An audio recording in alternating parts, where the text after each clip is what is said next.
The gospel this morning is from the 4th chapter of Mark. On that day, when evening had come, Jesus said to them, "Let us go across to the other side." And leaving the crowd behind, they took him with them in the boat, just as he was. Other boats were with him. A great windstorm arose, and the waves beat into the boat, so that the boat was already being swamped. But he was in the stern, asleep on the cushion.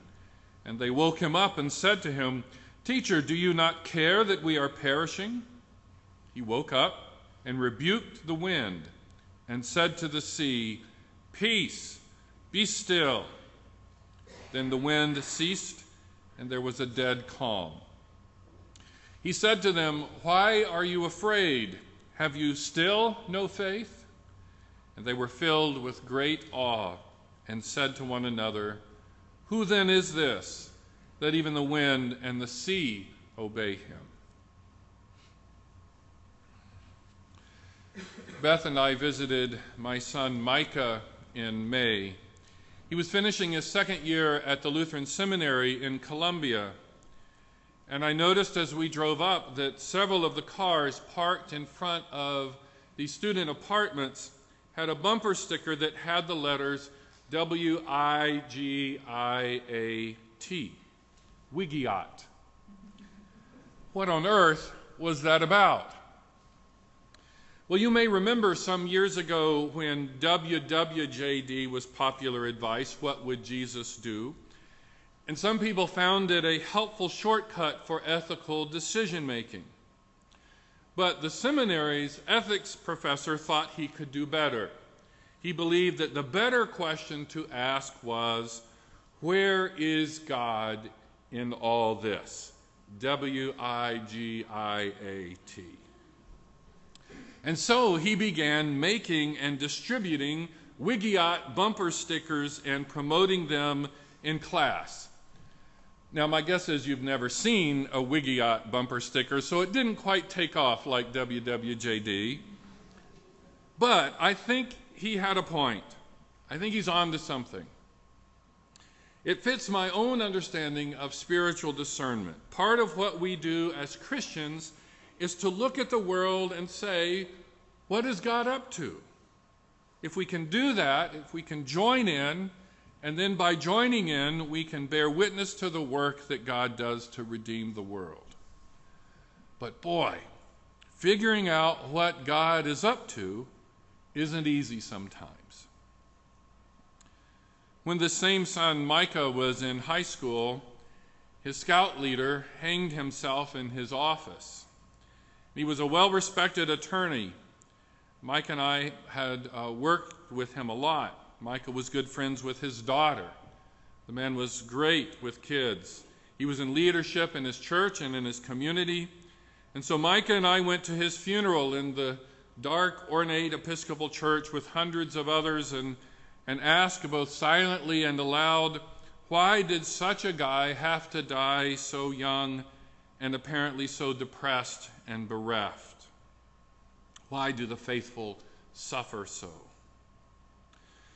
But rumors about what led to his death were already being passed even before the funeral. And then within a week after the funeral, the local paper explained in distressing detail the police investigation involving impounded computers and other items from his home and office.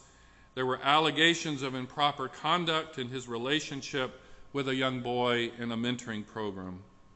And so to our grief was added confusion, a sense of betrayal, defensiveness, and a deep, deep sadness for the lives broken and the life ended. So, where is God in all this? That question is intended to be a question arising out of faith in God's ever-present work. It starts with an assumption that God is at work in our world and in people's lives. But on some days, in some situations, it can almost seem like an accusation. Where is God in all of this? Can anything possibly good come from this, something redemptive? So sometimes I have no idea what God is up to. Sometimes it is hard to see the hand of God at work. Now that seems like a modern question, doesn't it? Where is God in suffering? How do we discern the hand of God? But 2,500 years ago, the author of the book of Job tackled these same questions, which for believers are among the hardest to face. And while those questions are addressed, the book of Job doesn't go for easy answers. The book of Job can be seen as a grand play written in the period of the Babylonian captivity, written to provide an answer to that crucial theological issue among the people of Israel following the destruction of their nation. Why has God let this disaster come upon us? Where is God in all of this? What did we do to deserve this? And so we look in on the story and we see the innocent Job, bereft of his family, his wealth, and his health, enduring the unhelpful speculation of his friends, and he demands to hear from God to explain his condition. And Job cries out, "I would speak to the Almighty. I desire to argue my case with God. Oh, that I might find him. I would argue my case before him. I would learn what he would answer me."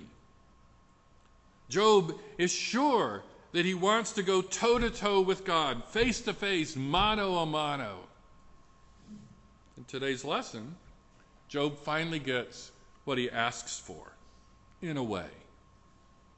The Almighty comes to Job, but it's very quickly clear that Job will not be the one asking the questions. The Lord answered Job out of the whirlwind, "I will question you, and you will declare to me. Where were you when I laid the foundation of the earth? Tell me if you have understanding." And if you hear a little sarcasm in between the lines, you're reading it right.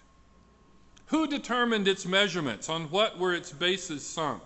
Who shut in the sea with the doors when it burst from the womb? When I made the thick clouds its garment, the thick darkness its swaddling band, and prescribed bounds for it, and set the doors and bars, and said, thus far shall you come and no farther. Here shall your proud waves be stopped." Where were you? Surely you know, God says, through pages and pages of dialogue in which Job says nothing. God does not so much answer Job as put the whole thing in perspective. God is God and Job is not. Where is God in all this suffering and pain? Well, let's face it, God does not give here a very satisfying answer. Suffering is part of the mystery of a God whose thoughts are not our thoughts and whose ways are not our ways. Job never understood the mind of God, but he heard the voice in the whirlwind and he knew that God was there. We want to know where God is in all of this, but God says to Job, you cannot always know. Sometimes in the face of suffering and confusion and even anger and grief, we have to say, God is God and I am not. Many years later, as we have just read, we find God in another whirlwind. Only this time, God's asleep in the back of a boat on the Sea of Galilee. He's exhausted after a long time of healing and teaching and casting out demons and loving the unlovable. The God who created all that is and ever will be, who set the cornerstone of all creation, when the morning stars sang together and all the heavenly beings shouted for joy, that same God that sent Job to his knees in humanity and awe, that God who even in human flesh could command the winds and waves, was lying in the bottom of a boat with his head on a pillow and loved us enough to come and live with us and share our pain and die our death and suffer the storms with us. Now, I deeply value the relational piety of Moravians. You love Jesus, the gentle shepherd, and can approach him as brother and friend, as indeed he invited us to do. Yet the Jesus in the boat is no gentle shepherd. He is hardly approachable, except perhaps on our knees. Notice in our reading from the gospel that the disciples are not calmed when the storm stills. It's just that the focus of their fear shifts. The New Revised Version says they are filled with awe, but the Greek literally says they feared a great fear. So standing before him, even though the waves are calm, they now see more than just their respected rabbi, because the Hebrews believed only God, the Creator, could speak to the seas and overpower the storm. It wasn't just the storm that scared them. Now it was Jesus. What the disciples would learn as they walked with Jesus in the few short years to come was that the Jesus who could rebuke the storms with the power of God himself was the same Jesus who healed the sick and welcomed the children and sat with them at table. And he was the same one who would set aside all the power and honor that was due him to die a criminal's death for the sake of his friends. But I still wonder if this is any kind of answer to the tough questions that we began with. When times get hard, when jobs are lost, when loved ones die, when hunger kills thousands of children in sub-Saharan Africa, as it is doing now, and even in Forsyth County, robs them of health and a future. When a coach abuses young boys with impunity over years, crippling them for life, where is God in all of this? Is that really all we have? God is God, and we are not? I wish I knew why some storms are stilled and some leave death and destruction in their wake. Why some people are healed and some are stricken. I wish I knew why God allows people to do destructive things to the innocent. Why people need to end exemplary lives in the midst of despair and fear and shame. Why? Where is God in all of this? I would just suggest that we don't run too quickly to the easy answers. The mystery of suffering and death is for now beyond us. God is God, and we are not. I've sat with folks, some of you even, in hospitals when children and parents and brothers and sisters have died. And the question why sometimes hangs heavy in the air, but often I cannot answer it because often I do not know. But even when we must in humility refrain from easy answers, our faith does nevertheless make possible a response. I told you that Micah and I went to the funeral of this disgraced scout leader, and hundreds were there, and we were crammed in the pews. I don't remember much about the funeral service itself, but I do remember that we had communion, which I think is atypical even for Episcopalians who will have the Eucharist at the drop of a hat. With thanksgiving, frankly, to those of you who are former Episcopalians among us. And in that, while there was not a lot of visible grief, I was pained when I saw his wonderful wife and teenage children coming up for the bread and the cup, and then the rest of the congregation, including Micah and me. And while my memory is kind of fuzzy, there must not have been any music or hymn singing during communion, because all I remember was the quiet shuffling of feet and the constantly repeated words from the priests as they gave the bread and wine. The body of Christ, the bread of heaven, the blood of Christ, the cup of salvation. Now, in those simple words, in those simple acts, might be as close as we have to an answer to the question, where is God in all of this?